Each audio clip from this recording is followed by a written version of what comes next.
嗨，我是 Jasper， 今天来点厉害的吧。这是我刮胡子的奥义，全网独家。只要不让刀片切入皮肤，刮胡子就不会刮伤。用讲的是很简单啦，但实际上不容易做到哦。不然安全刮胡刀也不会有护杆，合刀也不会有旋转头、护网之类的设计。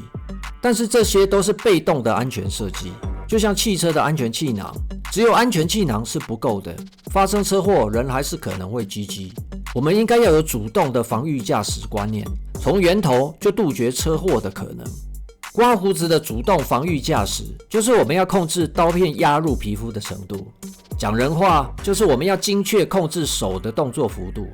高桥启介可以把油门踏板分成10段来踩，你也可以把刮胡刀分成1到10段来控制。听起来很难欸，但是只要你学会这个奥义，就算你用的是直式剃刀、削尾这种没有保护机制的刮胡刀也没问题。看完这个影片，你会感谢我的。拿起你的刮胡刀，先不要把它放在脸上，支撑这把刮胡刀，让它可以上下左右活动的是你的肩关节，对吧？肩关节是活动的轴心，你可以把它想象成是一个支撑点。只有一个支撑点是不稳定的，再加上手臂、刮胡刀的重量，当刮胡刀靠在你脸上的时候，重量很容易转移到你的脸上，把压力集中在刀头上，刀头的压力太大，刀片就容易切入皮肤，然后就 GG 了。只有一点支撑是不够的，所以奥义就是建立支撑点。伸出你的另一只手，把2只手交叠靠在一起，拿刮胡刀的手在外侧，没拿刮胡刀的手靠近身体在内侧。2手交叠会形成一个点，再加上2个肩关节的2个点，3个点会形成一个稳固的三角形。这样刮胡刀是不是不会晃动了？是不是变得非常稳定？阿基米德说，给我一个支点，我就能举起地球。你不必举起地球，只要举好你的刮胡刀，你就不会被刮伤。我们先从右脸颊开始，将你的左手搭在肩膀上，拿着刮胡刀的右手靠在左手上，左手不要动，它是限制器，只移动你的右手。你是不是感觉刮胡刀变稳定了？刮胡刀往下切的行程会受限，变得很好控制。你可以一点一点精确地控制刀片的行程，刮胡刀在脸上的压力就会变小。这个2手交叠的动作，第一，它可以控制刀片插入的深浅；第二，它可以让刮胡刀跟皮肤平行移动。如果刮胡刀的移动轨迹跟皮肤平行，也就是刀片跟皮肤中间的间隙不变，刀片不会切入皮肤，就不会被刮伤。但是理想很丰满，现实很骨感啊。我们的皮肤是有弧度的，而且是软的。一般刮到一半，为了贴紧皮肤，会下意识的把刮胡刀往下压，刀片无法跟皮肤平行移动，2条不平行的线就会有交叉点，那个交叉点就是刮伤。有了左手挡住当限制器，你的刮胡刀就会像轨道车一样，很容易控制刀片跟皮肤的间隙，刀片的移动轨迹可以更稳定，一旦路线有偏差，也很容易救回来。第3个优点，原本搭在肩膀上的这只手可以做皮肤拉伸，你可以拉耳朵、拉脸皮、绷紧皮肤。这个奥义就是从拉伸皮肤中领略而来的。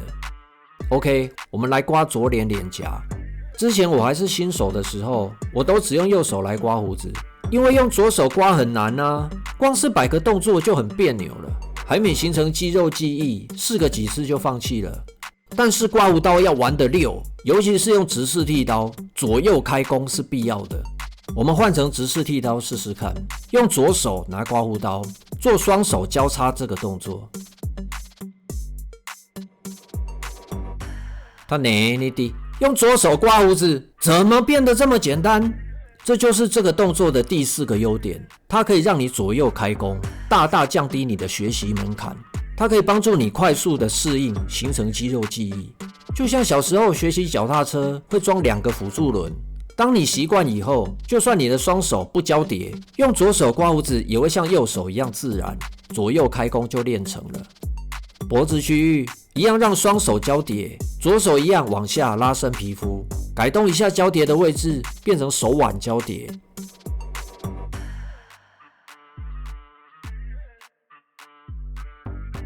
下巴下方这个看不见而且凹凸不平的位置是最困难的，左手握住脖子，往下拉伸皮肤。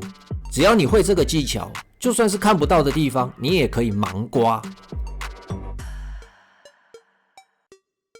如果你会剃光头，请用这个方法试试看，会比只靠刀片的触感可靠得多。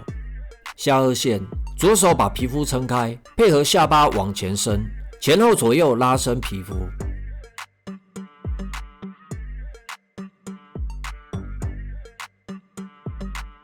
嘴唇上方，手掌直接贴在脸上，无论是顺刮、侧刮、逆刮都没问题。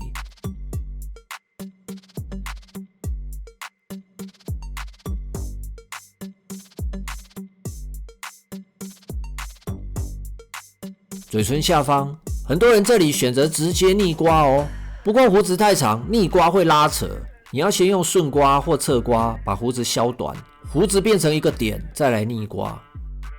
只要有支撑点，动作就可以变得很稳定。